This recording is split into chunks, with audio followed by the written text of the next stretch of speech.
Everyone, happy Sunday. I'm your host, Billie Jean Shaw. Today, I wanted to talk about STEM. I got interested in this topic after attending a summit hosted by the Department of Education in September.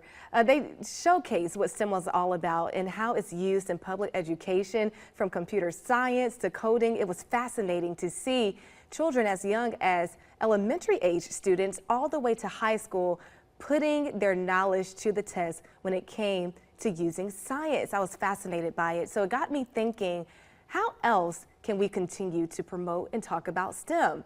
While at the conference, I got some interesting statistics learning about specifically Black students in STEM.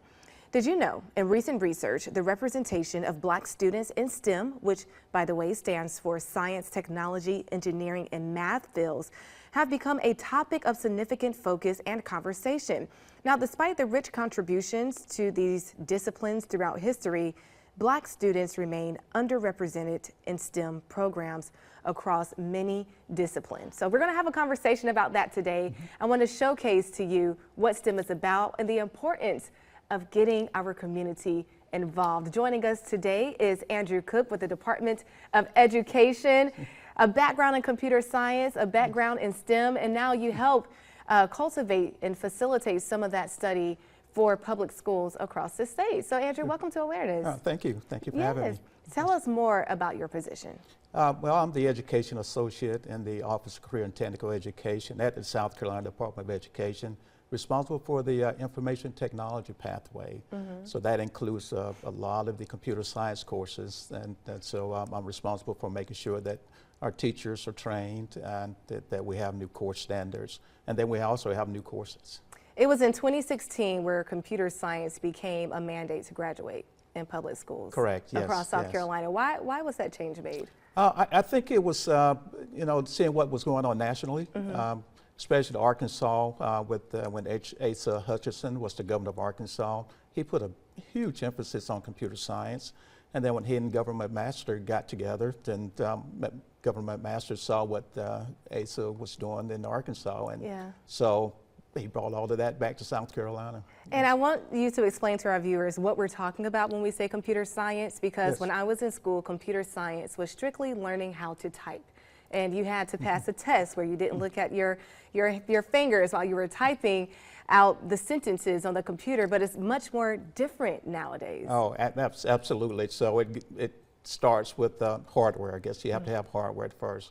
And then software. Software is what makes the hardware works. And then additionally to that, now we have cybersecurity, which is really big, artificial intelligence, and just everyday usage, mainly using computers to solve problems. Wow. Yes. Well, at that conference, I saw children and young children and older students using coding, making robotic arms. We're going to actually preview one of the tables we saw, so I'll save that for later in the show. But I was so impressed to see how they were using STEM to perform everyday activities.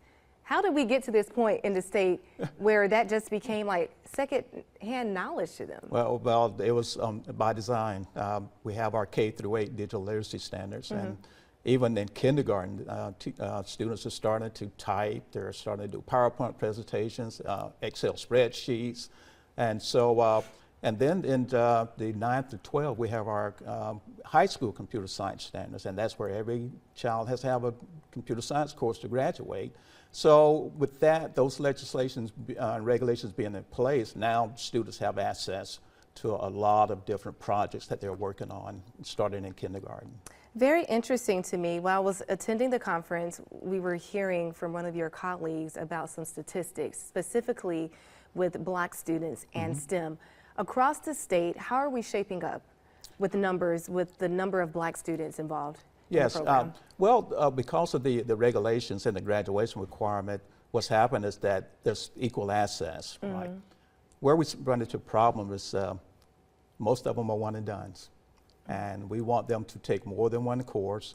We also want them to go on to college or have a career or go into the military in a field that's STEM related. And that's where we see the drop off, So with the graduation requirement, we see the access they get in there.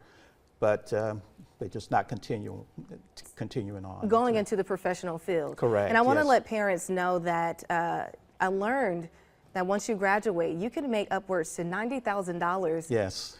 in STEM Yes. upon graduating. Correct. Tell us about the career avenues that you can take if you take on a STEM program. Well, of course, with computer science, coding and programming is one, and then you have sales, then you have support. As a fact, I started off in quality assurance when I graduated college. My first job was quality assurance, and that progressed on into development, where I was actually writing code. And also there's documentation, because no matter what you develop, you have to document it, and those manuals have to be precise and understandable for just about anybody. Yes. I think it's important because, of course, when we think about our more rural communities as well, our Black communities, sometimes, as you mentioned, the access and the knowledge isn't there. But for those communities watching, what would you tell them, and why would you encourage parents to get their children involved in STEM and help push them toward that? Because from what I've learned, it is the future. It is the future. Well, we know that most rural communities are sports driven.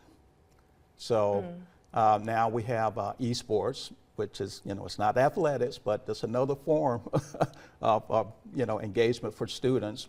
And with that, they start with gameplay. And what we're trying to do, use the gameplay as an enticement. And then after that, we can slowly move them to development.